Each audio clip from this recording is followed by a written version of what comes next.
নবী করিম সাল্লাল্লাহু আলাইহি ওয়াসাল্লামকে কটূক্তি করে বাংলাদেশের পুলিশের চাকরি করলে আমরা আঙ্গুল চুষবো নাকি? আঙ্গুল সোজা থাকতে তাকে বরখাস্ত করে আইনের আওতায় আনুন। মানে বাংলাদেশের ইমানি মুসলমান যখন আঙ্গুলকে বাঁকা করতে বাধ্য হবে, তাসলিমা নাসরিনের মতো এই দেশ ছেড়ে পালাতে বাধ্য হবে ইনশাআল্লাহ, ইনশাআল্লাহ।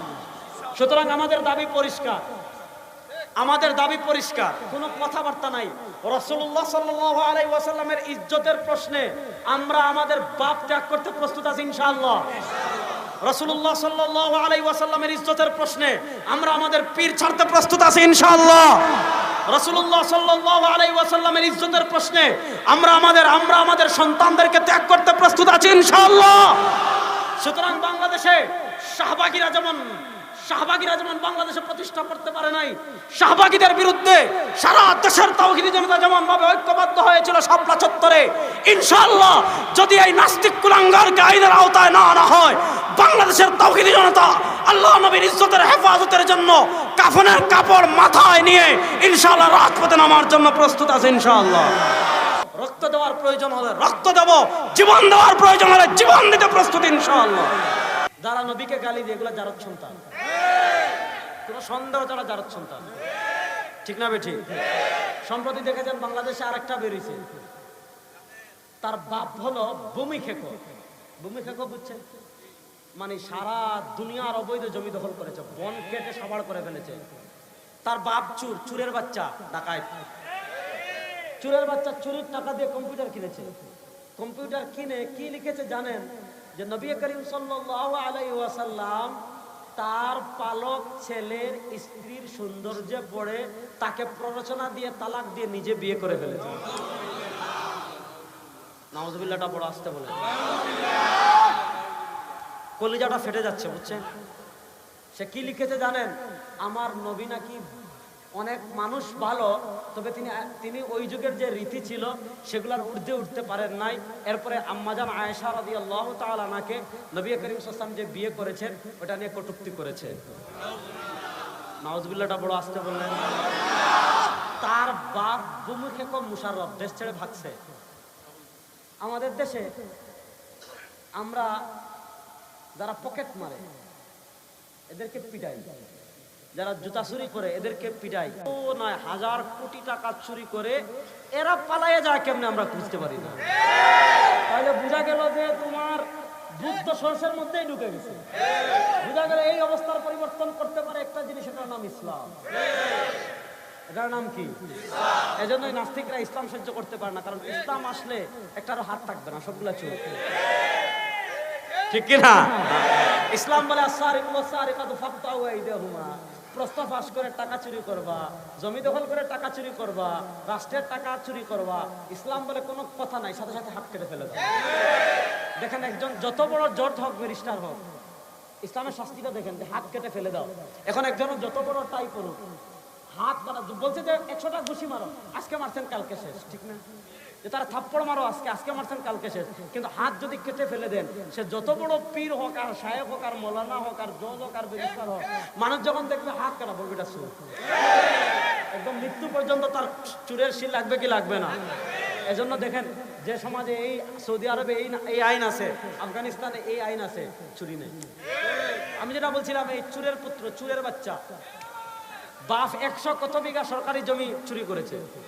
তার বাপের নাম মুশাররফ, তার বাপের নাম কি?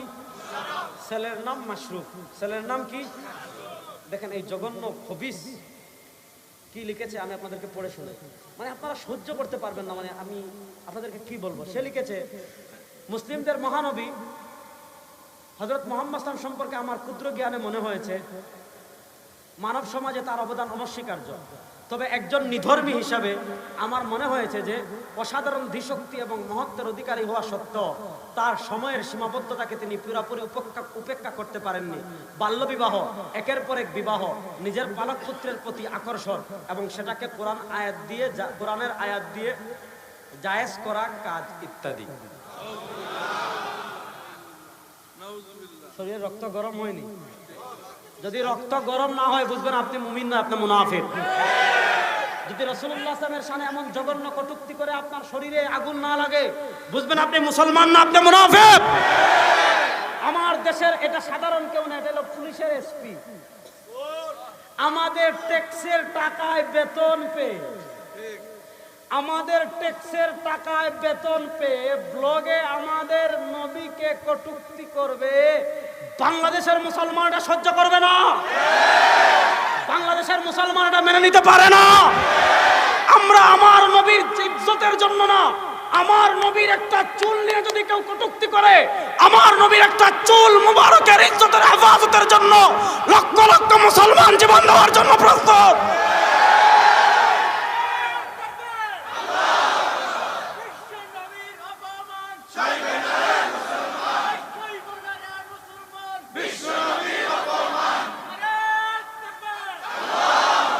আমি প্রশাসনকে অনুরোধ করব, আমরা পুলিশ বিরোধী না, আমরা মনে করি পুলিশে সবাই নাস্তিক না, অনেক বেশিরভাগ ভালো মানুষ।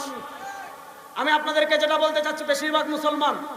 আমি আপনাদেরকে যেটা বলছি, আপনারা গত বছরের একটা কাহিনী দেখেছেন, এক পুলিশ সদস্য এক শাহবাগী মহিলাকে বলেছিল টিপ করেছেন কেন, দেখেছিলেন নি? টিপ করেছেন কেন? যদি বলেছে এটা প্রমাণিত হয় নাই, তারা মিডিয়ায় হাত তুলেছে, এই টিপ করেছেন কেন শাহবাগী এক মহিলাকে এটা বলার কারণে আপনারা দেখেছেন ওই পুলিশ সদস্যকে বরখাস্ত করেছে, তাকে চাকরিচ্যুত করেছে। টিপ করেছেন কেন এটা বললে চাকরি চলে যায়, আর নবী করিম সাল্লাল্লাহু আলাইহি ওয়াসাল্লামকে নিয়ে কটূক্তি করে বাংলাদেশের পুলিশের চাকরি করবে, এটা কি মুখের মুল্লুক নাকি? আপনারা প্রস্তুত আছেন না নাই? নবী করিম সাল্লাল্লাহু ইজ্জতের জন্য জীবন দেওয়ার জন্য প্রস্তুত আছেন না নাই? আরে দুনিয়াতে ওই মুসলমানের চেয়ে সৌভাগ্যবান আর কেউ না। নবী করিম সাল্লাল্লাহু আলাইহি ওয়াসাল্লামের ইজ্জতের জন্য যে প্রাণটা ঝরবে, আরে সব বাদ দেন, আমাদের গাজী আল মাহমুদ ভাই সে তো এখনো জীবিত, তার ঘটনা জানেন। আমার হাবিব কি রে ভাই, দেখেন নবী করিম সাল্লাল্লাহু আলাইহি ওয়াসাল্লামের ইজ্জত রক্ষার আন্দোলনে আমাদের গাজী আল মাহমুদ গিয়েছিল। কি হয়েছে? এমন মাইর খেয়েছে, এমন মাইর খেয়েছে, তাকে পিটিয়ে ফ্লাইওভার থেকে ফেলে দিয়েছে, হাড্ডি ভেঙে গুড়া গুড়া হয়ে গিয়েছে, হাত পায়ের শরীরের হাড্ডি ভেঙে গুড়া গুড়া হয়ে গিয়েছে। হাসপাতালে নিয়ে গিয়েছে, হাসপাতালে ডাক্তার বলেছে এই যে গুড়া গুড়া হাড্ডি হয়েছে কেমনে ঠিক হবে আমরা বুঝতে পারতেছি না। হাসপাতালেরা রাত্রে থাকে, হাসপাতালে রেখেছে। গাজী ভাই রাত্রে স্বপ্ন দেখে সরওয়ারে দো আলম সাল্লাল্লাহু আলাইহি ওয়াসাল্লামকে, নবী করিম সাল্লাল্লাহু আলাইহি ওয়াসাল্লাম গাজীকে কি করেছেন, তার তুতু মুবারক ওই স্বপ্ন দেখতেছে, তুতু মুবারক হাতে লাগিয়ে দিয়েছেন, পায়ে লাগিয়ে দিয়েছেন, লাফ দিয়ে উঠেছে আল্লাহু আকবার। আরে দেখে যে গাজীর হাত পা ভেঙে টুকরা টুকরা হয়ে গিয়েছিল, যেই পাখির হাত পা হাড্ডি ভেঙে টুকরা টুকরা হয়েছিল, ঘুম থেকে উঠে হাঁটা শুরু করেছে। নবী করিম সাল্লাল্লাহু আলাইহি ওয়াসাল্লামের আশিক ছিলেন, আমার নামটা মনে পড়ছে না মুহূর্তে, শিয়ারা তার জিহ্বা কেটে ফেলেছে। জিহ্বা নিয়ে সরওয়ারে দো আলমের রওজার পাশে গিয়েছেন, ইয়া রাসূলুল্লাহ আপনাকে মহব্বত করতাম, আমার জিহ্বা কেটে ফেলেছে। মদিনায় ঘুমিয়েছেন, সরওয়ারে দো আলমকে স্বপ্ন দেখেছেন। নবী করিম সাল্লাল্লাহু আলাইহি ওয়াসাল্লাম স্বপ্ন বলেন তোর জিহ্বাটা দাও, লাগিয়ে দিয়েছেন, ঘুম ভেঙেছে, দেখেন জিহ্বা আগের চেয়ে ভালো হয়ে গেছে। সেই নবীর ইজ্জতের জন্য জীবন দেওয়ার জন্য প্রস্তুত আছেন না নাই? সেই নবীর ইজ্জতের হেফাজতের জন্য জীবন দেওয়ার জন্য প্রস্তুত আছেন না নাই? বাংলাদেশে কোন নাস্তিক, সে নাস্তিক থাকুক, আমাদের কিছু যায় আসে না। এটা ধর্মনিরপেক্ষ দেশ, আমরা যেমন আছি, হিন্দু যেমন আছে, বৌদ্ধ যেমন আছে, নাস্তিকরা তাদের মতে থাকুক, আমাদের আপত্তি নেই। কিন্তু কোন নাস্তিক নবী করিম সাল্লাল্লাহু আলাইহি ওয়াসাল্লামের শানে আঘাত করবে আর কটূক্তি করবে, পরিস্থিতি কি হবে এটা বলা যাচ্ছে না। আজকে আমরা শায়েখ চরমনাই আবিদুল্লাহকে দেখিয়ে এসেছি সব তার কাজকর্ম, তার পাপের ফিরিস্তি তাকে আমরা দিয়ে এসেছি। আমাদের সব নেতৃবৃন্দ দেখতেছেন, তদারকি করতেছেন। আমরা প্রথমে আপনাদেরকে দাবি জানাচ্ছি যে আপনারা তাকে দ্রুত চাকরি থেকে বরখাস্ত করে আইনের আওতায় আনুন। নবী করিম সাল্লাল্লাহু আলাইহি ওয়াসাল্লামের চুল নিয়ে যদি কেউ কটূক্তি করে, নাস্তিক যদি তার নখ নিয়ে কটূক্তি করে, তার শাস্তি একটা, মান সাব্বা নাবিয়্যান, বলেন না মান সাব্বা নাবিয়্যান, নবীরকে নিয়ে যে কটূক্তি করবে এ শুধু মুসলমানের শত্রু না, এ মানবতার শত্রু, পৃথিবীর সভ্যতার শত্রু। দেখেন নবী করিম সাল্লাল্লাহু আলাইহি ওয়াসাল্লামের মাক্কি জীবন দেখেন, মাদানী জীবন দেখেন। আমার নবী করিম সাল্লাল্লাহু আলাইহি ওয়াসাল্লামকে কাফেররা কত কিছু বলেছে, সাহির বলেছে, জাদুকর বলেছে, পাগল বলেছে, কত কাহিনুন গণক বলেছে, কিন্তু নবী করিম সাল্লাল্লাহু আলাইহি ওয়াসাল্লামের চরিত্র নিয়ে কাফেররা কখনো কোনো আপত্তি তুলে, কত নবী করিম সাল্লাল্লাহু মাক্কি জীবন, যে জীবনটা তিনি প্রথম পার করেছেন, তিনি আল আমিন ছিলেন। যেখানে মানুষ মদ খেত, সুদ খেত, মূর্তি পূজা করত, ব্যভিচার করত, এমন কোন পাপ নাই আইয়ামে জাহেলিয়াতের কাফেররা করত না। সে যুগে আমার নবী আল আমিন ছিলেন। সেই নবীর চরিত্রে কেউ আঘাত করলে আমরা কষ্ট পাই, তো যদি কষ্ট না পান আপনি মুনাফিক।